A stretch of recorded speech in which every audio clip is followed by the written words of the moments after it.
Hello everyone, in this video I will be taking a look back at Fortnite's Chapter 5 Season 2. At the time of writing, this season is set to end in less than 2 weeks. I'll be discussing how it started, any small events or collabs, my favorite and least favorite aspects, and anything else in between. I will be primarily focusing on the Battle Royale mode. Without further ado, let's get started. Chapter 5 Season 2 began on March 8th, after a prolonged downtime. At the end of the previous season, a giant hand emerged from the earth, and Pandora's box appeared. Collectively, the community broke its chains, allowing the box to open and unleashing its evil contents inside. As such, the Greek pantheon arrived on the island to seal away the evil, leading to the theme of the island, myths and mortals. The island remained roughly the same, with 5 new locations: Brawler's Battleground, Grim Gate, Mount Olympus, Restored Reels, and the Underworld. There were several new weapons added, including the Gatekeeper Shotgun, Huntress CMR, and Chain of Hades. The first event of the season was Lantern Fest 2024, starting on March 10th and ending on April 10th, to commemorate the Islamic month Ramadan. Among some creative islands, players could buy the Nura and Anwar skins as part of the Radiant Moon set. Next was the Rise of Midas, where Midas, previously imprisoned in the Underworld, broke free. From March 19th to April 2nd, players could complete the Rise of Midas quests, play the Midas Floors Lava event, and compete in the Rise of Midas Cup tournament. After that was the Avatar: The Last Airbender collab, Elements. This was the mini battle pass of the season, similar to the Teenage Mutant Ninja Turtles collab of last season. Players could buy and play as Aang, Katara, Toph, and Zuko. The game introduced the 4 bending elements of the show: water, earth, fire, and air, and complete quests to earn the Appa Glider, beginning April 12th and ending May 3rd. Following this was the Star Wars event, which ran from May 3rd to May 14th. Most of the collaboration was focused on LEGO Fortnite, but in Battle Royale, players could complete Star Wars quests to unlock cosmetics, along with the introduction or return of new weapons, such as the Wookiee Bowcaster and Lightsaber. Finally, at the time of writing, the Sandstorm event has not started, but seems to be related to the arrival of a character named the Wanderer, with the season ending on May 24th. During the course of the season, 3 Fortnite crew skins were released: Cat, Ares, and Spirit Hunker Seiko. Now, let's go over what I enjoyed from the season, starting with the Battle Pass. I have only a superficial and casual understanding of Greek mythology, having read the first Percy Jackson book, The Lightning Thief, when I was a child, and having played Hades last year. As such, the Greek mythology theme wasn't a huge draw for me, but I still enjoyed what was available. My favorite skins this season were Aphrodite, Artemis, Medusa, and Hades. I'm typically a big fan of female skins, but Hades has such a cool design. Of these, I'd say my favorite is Artemis. I love her galaxy-themed design, curly hair, armor, and scarf. She's very cute. I'm also a big fan of female character designs that are asymmetrical and or have an article of clothing that partially or totally obscures their face. Artemis, of course, has this. It all comes together in a way that's visually appealing. Plus, she has the best lobby music this season, hands down. Her entire set is crazy good. The bonus rewards were very nice too, especially the Stygian, Olympian, and Titan Flame designs, which complement Artemis's, Medusa's, and Hades' designs well. Of the Fortnite crew skins, my favorite is definitely Spirit Hunter Seiko. The map as a whole was really strong, with a wide variety of locations, hotspots, and places of interest. The Underworld and Olympus provided such a strong contrast to one another, and the addition of the medallions after defeating their respective holders provided a high-risk, high-reward item for one to carry. I really enjoyed using the Hades chain, and it was never not satisfying using the chain to pull people back when they were trying to escape with the Wings of Icarus or Shockwave Grenade, a la Mortal Kombat Scorpion style. The Wings of Icarus too were a nice addition. They provided a nice movement tool that wasn't overpowered, along with the Underworld Dash. The Rise of Midas event was really cool. I was more interested in getting the Ascended Midas skin and related cosmetics, since I was not playing Fortnite when Chapter 2 Season 2 was released. As a big fan of Avatar: The Last Airbender, the collaboration was highly anticipated for me. Korra being the bonus outfit of the season didn't really do much for me, since I don't like Korra, the show or the character. But the rest of the Avatar stuff, now we're talking. All of the elements provided unique, interesting ways to engage with other players, with the earthbending providing a nice defensive wall, the airbending providing a fun, consistently strong movement tool, and the waterbending being such a strong weapon. Seriously, sometimes that's all you needed in a match. The cosmetics were all great too.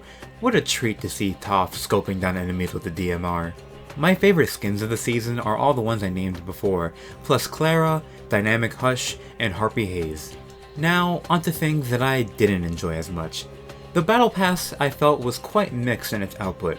Some aspects of the cosmetics weren't as strong, such as Zeus and Poseidon, but that's less so a matter of subjective taste, rather than design. Speaking of design, oh man, what do they do to my girls? While I still love all their designs, I do think the designs of Aphrodite, Medusa, and Artemis are all downgrades from their respective concept art. Medusa's feels like a more subdued version of what her concept art depicts. The same goes for Artemis. Artemis's design closely resembles her concept art, and I don't have too much to say about it, but her in-game design lacks a crescent moon-shaped mask. I think it looks so sick. Aphrodite though? Good god man, what did they do to my girl? She looks so unlike her concept art. Here, we have an asymmetrical design, a golden chestplate accentuated with a laurel wreath design that snakes and wraps itself around her thigh, similar to the one laying on her hair or hugging her right wrist. She's covered with this white, cloth-like jacket that hangs past her knees. She has this transparent covering that lays atop her left leg and right arm. Finally, she sports a golden and silver footwear that resembles a cross between sandals and sneakers. It's all unique and draws the eye up and down, and has characteristics that call back to ancient Greece. But this? They removed so much of what made her concept design so interesting. Like many people said at the beginning of the season, she went from a dignified, collected, and vaguely mysterious persona to a tennis player. Her quest rewards variant is just all that, but blue. And don't even get me started on her immortal form. Something about it doesn't sit right with me. Well, taking a closer look at it, it's not that bad, since the longer dress more closely resembles her concept art, and the longer hair is a nice touch. It just doesn't feel as exciting. Plus, why is she barefoot? That feels weird to me. Look, I get it. Concept art are not objective indicators of how a skin will look in-game. They're just that. Concepts. But it feels weird when Aphrodite's in-game skin lacks a lot of the features from the concept art when Cerberus looks almost identical. Plus, Ares being the April Fortnite crew skin feels odd. Feels like he should have been part of the Battle Pass, or even taken Korra's place as a mystery outfit of the season. The Midas Floors Lava event was a bit of a letdown for me, mainly since it had building mechanics, and I do not know how to build. It was fun for a few games, but I ended up being dead weight for my team, and couldn't help. It was a nice change, I'll give it that, though my biggest disappointment was that Marigold didn't return to the item shop, and I didn't get her the last time she was in the shop. Marigold, I'm so sorry. The Avatar collab, while still fun and unique, had some shortcomings. For one, the Avatar skins were very expensive. 3,200 V-Bucks for the Zuko and Katara bundle, and 2,000 for the Toph bundle? And nothing more than a skin, backbling, and pickaxe? That's ridiculous! I understand that these additional cosmetics were in the Avatar Mini Battle Pass, but still, for that much, at least give us additional stuff. For Katara, we could have had her in her Fire Nation outfit, or as the Painted Lady. Zuko could have had a Season 1 appearance, Earth Kingdom attire, or Blue Spirit design. Toph could have had her casual or Fire Nation design. Even Aang, who has his normal and Avatar state skins, could have had his original or Fire Nation design.